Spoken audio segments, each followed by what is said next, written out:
Education. मैं हूं आपकी होस्ट एंड दोस्त नीतू शर्मा और आज हम डिस्कस करने वाले हैं दिसंबर 2019 का इंग्लिश पार्ट। इससे पहले हम सीडीपी, ईवीएस और हिंदी का पार्ट डिस्कस कर चुके हैं और मैथ का जो पार्ट है उसका वीडियो हम नेक्स्ट बना लेंगे।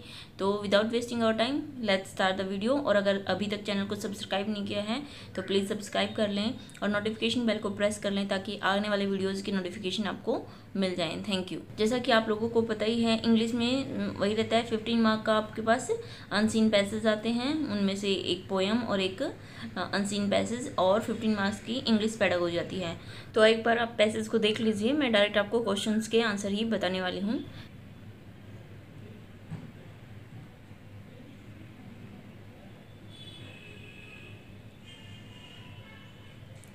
तो सबसे पहले हमारे पास question number 21, which method do authorities not use to suppress people fighting for freedom.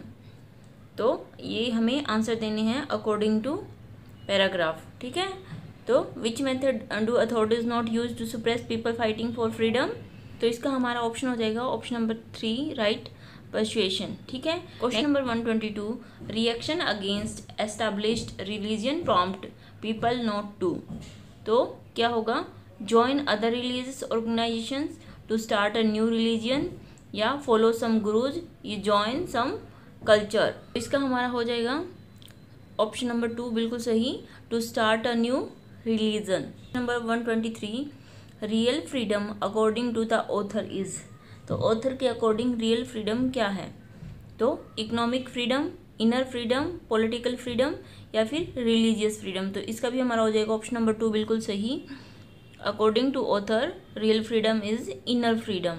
Next आपके पास question number 124, read the following statement. Individual freedom doesn't exist at all in capitalist countries. Option B, people don't have individual freedom in communist countries. तो according to paragraph देखना है, A is false, B is true, A is true, B is false, या both A and B are true, या both A and B are false.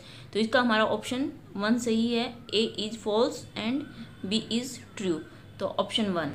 Next आपके पास question number 125, which word is most similar in meaning to the word endeavour as used in the passage. जो passage का para 1 है वहाँ पे एंडरवेयर शब्द को यूज किया हो, तो उसके सिमिलर मीनिंग वर्ड कौन सा है, मूवमेंट, अटेम्प्ट, एक्शन और चैलेंज। तो इसका हमारा आंसर हो जाएगा ऑप्शन 2, अटेम्प्ट।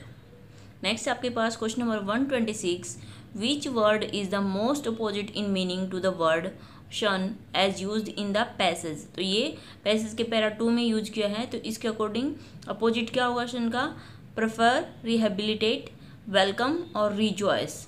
तो इसका हमारा हो जाएगा ऑप्शन नंबर 3, वेलकम, जो कि शन का बिल्कुल अपोजिट है। नेक्स्ट आपके पास question number 127, which part of the following sentence contain an error. Means आपको एक सेंटेंस दिया है, इसके ये ABCD पार्ट है, कौन से पार्ट में एरर है। There is no doubt that hard work paves the way to success.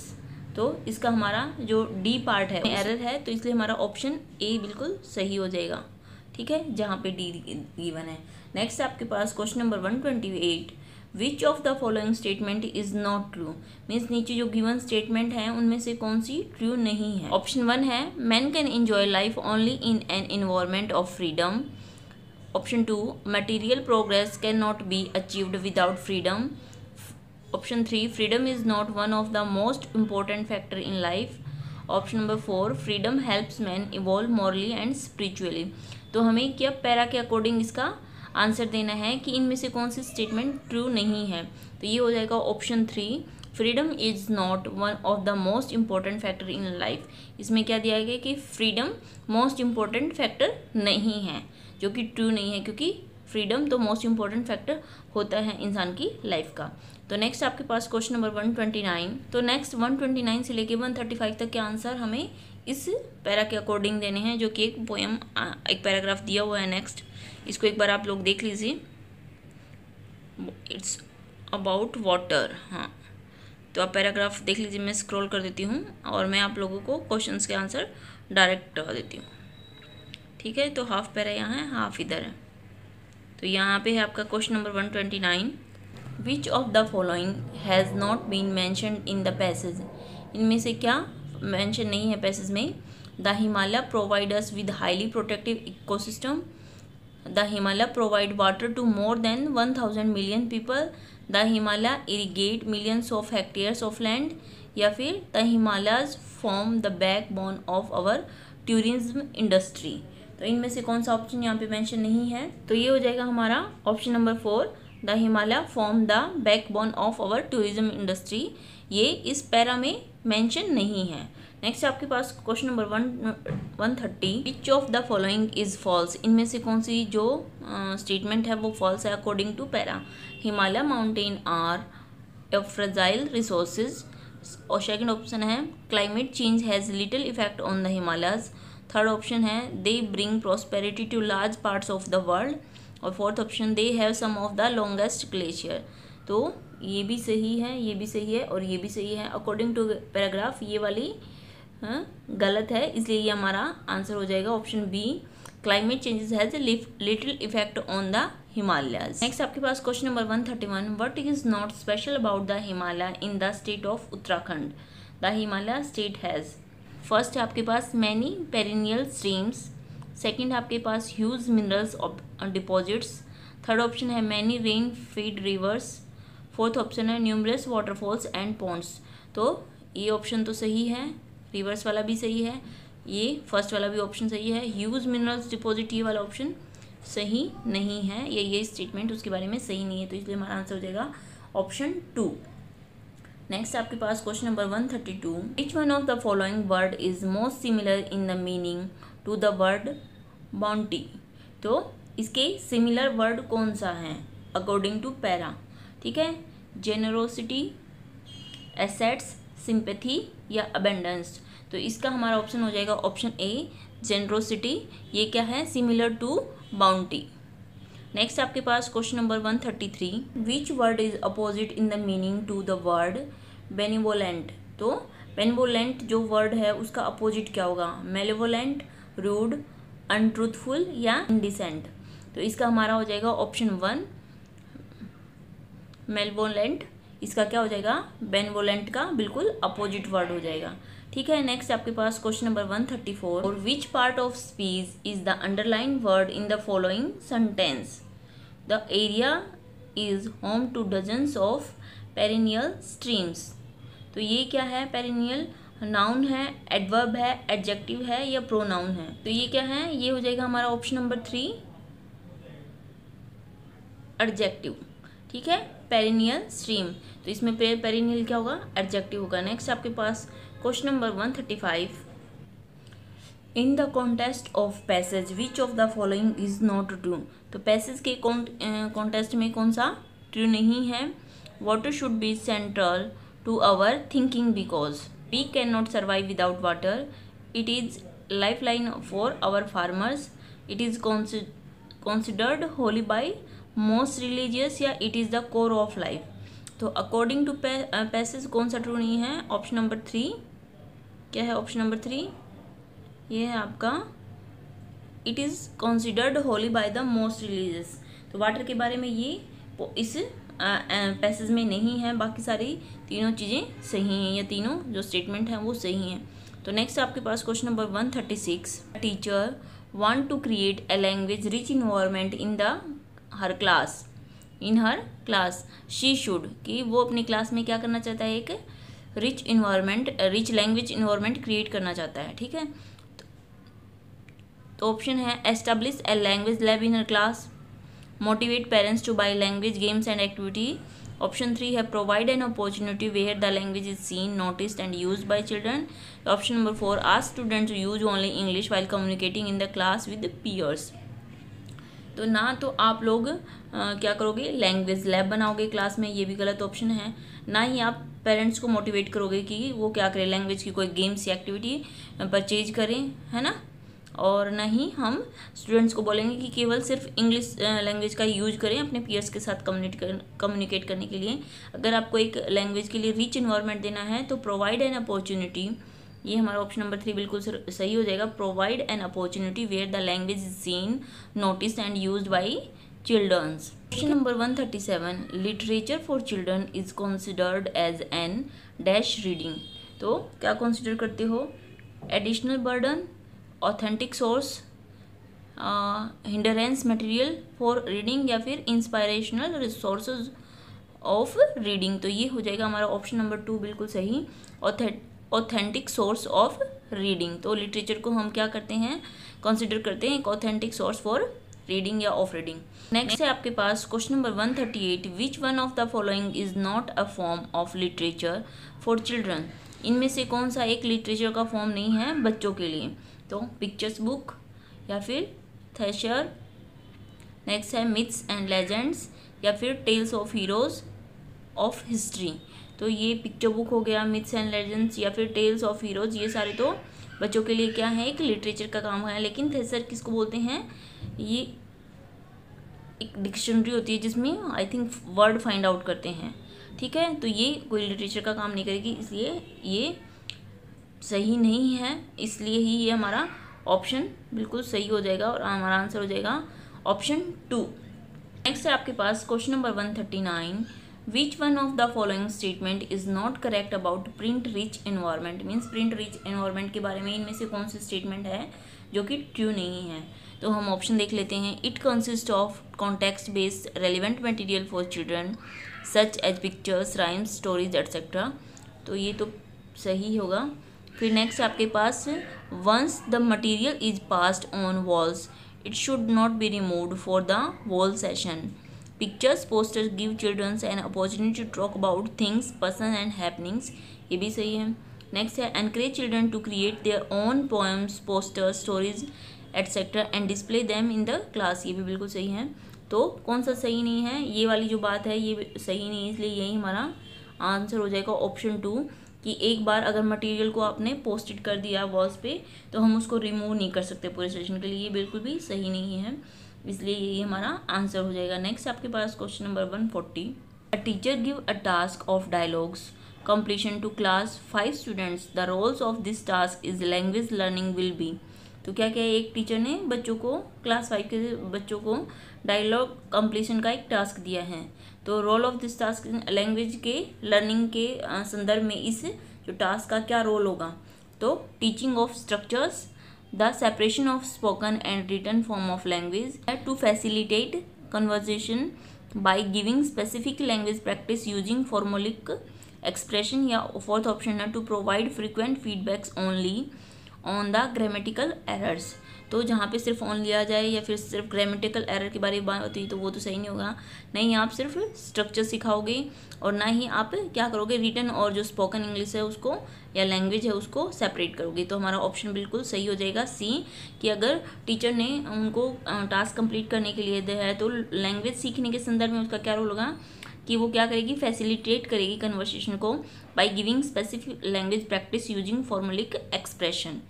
तो नेक्स्ट आपके पास question number 141, using realia in the language class meaning ब्रिंगिंग्स।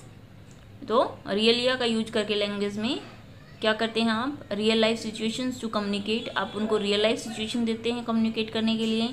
Real object as teaching aids, means real objects को देते हैं teaching ads के रूप में। Option 3 है realistic objective and target for the learners, कि रियलिस्टिक ऑब्जेक्टिव होता है आपका और टारगेट क्या होता है, लर्नर के लिए एक टारगेट होता है, ठीक है। नेक्स्ट है real level of child learning to the knowledge of parents. तो इसमें पेरेंट्स कहाँ से आ गए, पेरेंट्स के बारे में तो कुछ होगा ही नहीं, तो इसलिए हमारा ऑप्शन हो जाएगा ऑप्शन बी बिल्कुल सही, कि real object as teaching aids. तो रियलिया में क्या करते हैं, हम बच्चों को रियल ऑब्जेक्ट्स देते हैं टीचिंग हेल्प के रूप में या टीचिंग एड्स के रूप में। नेक्स्ट आपके पास question number 142, the multilingual nature of the Indian classroom must be used as a resource so that, जो हमारा बहुभाषिक नेचर है या प्रकृति है इंडियन क्लासरूम की, उसके अकॉर्डिंग हमें उनको क्या करना चाहिए, एक रिसोर्स के रूप में उपयोग करना चाहिए, संसाधन के रूप में, ताकि every child feel secure and accepted, every child learn at the same pace, children can learn many language, या the teacher develop language proficiency. तो ना ही तो हम बच्चों में प्रोफिशिएंसी क्रिएट करते हैं, ना ही कि वो एक लर्न कर सके बहुत सारी भाषाओं को, और ना ही हर बच्चे को एक ही सेम पेस पे सिखाने की कोशिश करते हैं। तो हमारे तीनों ही ऑप्शन गलत हो जाएंगे। हमारा सही ऑप्शन क्या होगा, every child feel secure and accepted, कि वो किसी भी लैंग्वेज से आया हो, किसी भी स्टेट से हो, कहीं कौन सी भी जगह से हो, तो बच्चा क्या फील करता है, अगर वो अपनी अलग अलग भाषाओं को क्लास में एक रिसोर्स के रूप में उपयोग करते हैं तो बच्चे को वहाँ पे सिक्योर और एक्सेप्टेड फील होता है। तो इसलिए हमारा ऑप्शन ए बिल्कुल सही हो जाएगा। Question number 143, an English text book for class first start with pictures, poem and stories and ends with alphabets in the end, which approach does this kind of arrangement reflect in the language pedagogy. तो क्या बोला गया कि एक जो first class की text book है English की, वो कहाँ से शुरू होती है, पिक्चर से होती है, पोएम से होती है, स्टोरीज से होती है, और एंड होती है अल्फ़ाबेट से। मीन्स कि आपको पहले पिक्चर, स्टोरीज, सेंटेंसेस वो सब पहले सिखा जाते हैं और अल्फ़ाबेट्स लास्ट में सिखाए जाते हैं, ठीक है। और तो इस अप्रोच को क्या बोलते हैं, मतलब इस टाइप के जो अरेंजमेंट है अप्रोच का, उसको हम जो भाषा का शिक्षण शास्त्र उसमें क्या कहते हैं, इस तरह की अप्रोच को। तो electric approach, bottom up approach, top down approach, या लैंग्वेज अक्रॉस कैरिकुलम अप्रोच।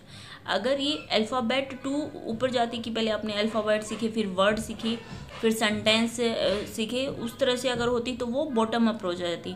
लेकिन क्या है, यहाँ पे पहले ही स्टोरीज, पिक्चर्स, पोएम वो सारी चीज़ें सीख रहा है और बच्चे एंड में अल्फ़ाबेट सीख रहे हैं, तो ये क्या हो जाएगी, टॉप डाउन अप्रोच। तो इसलिए हमारा ऑप्शन हो जाएगा ऑप्शन नंबर 3 बिल्कुल सही, टॉप डाउन अप्रोच। नेक्स्ट आपके पास question number 144, checking the notebooks the teacher observe that a child has repeatedly made some errors in writing such as reverse image, like B को D लिखा है, M को W write किया है। The child is showing the sign of, means कि एक बच्चा है जो टीचर ने नोटबुक चेक करते हुए क्या किया, ये महसूस किया कि एक बच्चा है कि वो बार बार एरर कर रहा है राइटिंग में, कि वो बी को डी लिख रहा है, एम को डब्ल्यू लिख रहा है, वॉच को सा लिख रहा है। तो इस तरह की उसमें प्रॉब्लम है। तो इसको हम किस तरह की क्या शो कर रहा है, मीन्स किस चीज़ के साइन है ये, तो learning preference, learning style, learning disability, या फिर लर्निंग डिफरेंसेस। तो ये हो जाएगा हमारा ऑप्शन सी बिल्कुल, यानी कि ऑप्शन 3 बिल्कुल सही, लर्निंग डिसेबिलिटी, ठीक है। तो ये लर्निंग संबंधी डिसेबिलिटी होती है उनमें, वही बच्चे ये वाली प्रॉब्लम शो करते हैं, ठीक है। नेक्स्ट आपके पास question number 145, teacher is telling a story with action and gestures to class 3rd students. After this, she asked them to draw pictures on the story in groups. Why do you think she asked them to draw pictures on the story? कि एक teacher ने क्या किया, अपने बच्चों को actions के साथ, गेस्टर्स के साथ, मीन्स अलग अलग मुद्राओं के साथ हो रहा है, अपने मतलब हाथों के या एक्शंस के साथ वो क्या कर रहा है, स्टोरी बता रहा है क्लास 3 के बच्चों को। तो पूरी स्टोरी बताने के बाद क्यों क्या बच्चों को बोला, she asked them to draw pictures on the story in groups, की ग्रुप्स में आप लोग क्या करोगे, पिक्चर्स ड्रॉ करोगे जो भी स्टोरी सुनी है उससे रिलेटेड। तो आपको क्या लगता है कि क्यों किया होगा उन्होंने, या क्यों बोला होगा ऐसा करने के लिए। तो she wanted to assess their colouring and drawing skills, ये तो नहीं होगा। She had completed her lesson as per her lesson plan, so she engage them in drawing. Option 3 है she wanted to assess their comprehension of the story, और she wanted to see the participation of children while drawing. तो drawing, सिर्फ drawing करवाने से उनका कोई मतलब नहीं है कि अगर उनको ड्राइंग ही करवानी है तो वो किसी और वे में करवा लेगा, स्टोरी से जो भी करवाई है उससे रिलेटेड क्यों। तो इसका हमारा ऑप्शन 3 जो है वो बिल्कुल सी हो जाएगा। She wanted to assess their comprehension of the story, की मीन्स उन्होंने स्टोरी को कितना समझा है वो जानने के लिए वो क्या कर रहा है कि उस स्टोरी से रिलेटेड पिक्चर्स ड्रॉ करने के लिए उनको बोला गया है, ठीक है। नेक्स्ट हमारा हो जाएगा है question number 146, active vocabulary consist of words which are, कि एक्टिव जो वोकेबलरी है कौन से वर्ड्स को कंसिस्ट करती है, used occasionally, difficult to pronounce, use frequently, या फोनोलॉजिकल एंड लेक्सिकल। तो एक्टिव वोकेबलरी वो होती है जो हम मतलब फ्रीक्वेंटली वर्ड यूज करते हैं। तो ये हमारा ऑप्शन 3 हाँ, तो ये ऑप्शन 3 है बिल्कुल सही हो जाएगा कि यूज फ्रीक्वेंटली, जो जिन वर्डों को हम फ्रीक्वेंटली यूज करते हैं वही एक्टिव वोकेबलरी में आते हैं। नेक्स्ट आपके पास question number 147, major aim of teaching poetry is, means कि जो पोइट्री या कविताएं जो पढ़ाई जाती हैं उनका मेजर एम यानी कि मेन उद्देश्य क्या है। ऑप्शन 1 है vocabulary development, enjoyment and appreciation, development of grammar, या making learner to become poets. तो ना तो आप पोइट बनाने के लिए उनको सिखाते हो, ना ही वोकेबलरी डेवलप करने के लिए, ना ही ग्रामर की डेवलपमेंट के लिए। हमारा क्या मतलब होता है कि बच्चे उसको एंजॉय करें और अप्रिशिएट करें। तो ऑप्शन 2 हमारा बिल्कुल सही हो जाएगा, इंजॉयमेंट एंड एप्रिसिएशन। नेक्स्ट है आपके पास question number 148, morpheme is the means morpheme क्या है। ऑप्शन देख लीजिए, smallest unit of a word, smallest unit of meaning that's can not be broken up, या ऑप्शन 3 है unit of a word that can be broken up into new meaning, और option 4 है smallest unit of a phrase. तो हमारा इसका option 2 बिल्कुल सही हो जाएगा। मॉर्फीम क्या है, एक स्मॉलेस्ट यूनिट है जो जिसका कि कुछ मीनिंग है, मीन्स उससे ज़्यादा उसको आप तोड़ नहीं सकते, अदरवाइज वो मीनिंगलेस हो जाएगी। तो smallest unit of meaning that can not be broken up, तो ऑप्शन 2 हमारा बिल्कुल सही हो जाएगा। नेक्स्ट है आपके पास question number 149, teacher of class second use learners knowledge and language to build a bridge between his mother tongue and English language teaching. Here learners language is use in teaching English as a. तो आप क्या किया है कि एक जो teacher है class 2 का, उसने क्या किया, बच्चों की जो मदर लैंग्वेज थी और इंग्लिश लैंग्वेज को सिखाने के लिए उसको एक ब्रिज का रूप दे दिया। तो here learners language is use to teaching English, तो यहाँ पे वो लर्नर की लैंग्वेज को कैसे यूज कर रहा है इंग्लिश को सिखाने में, हैंडरेंस, ट्रांसलेशन, रिसोर्सेज और पैटर्न, तो इसका एक संसाधन के रूप में, रिसोर्स के रूप में यूज कर रहा है, ठीक है। नेक्स्ट आपके पास क्वेश्चन नंबर 150 और आज की इस वीडियो का लास्ट क्वेश्चन। अगर आपको वीडियो पसंद आई हो तो प्लीज़ लाइक शेयर सब्सक्राइब कर लीजिएगा। तो देखते हैं हमारा last question. BICS stand for means BICS stand for bilingual integrated content and syllabus, bilingual interdependent course and syllabus, basic inter related communication strategy, या बेसिक इंटरपर्सनल कम्युनिकेटिव स्किल्स।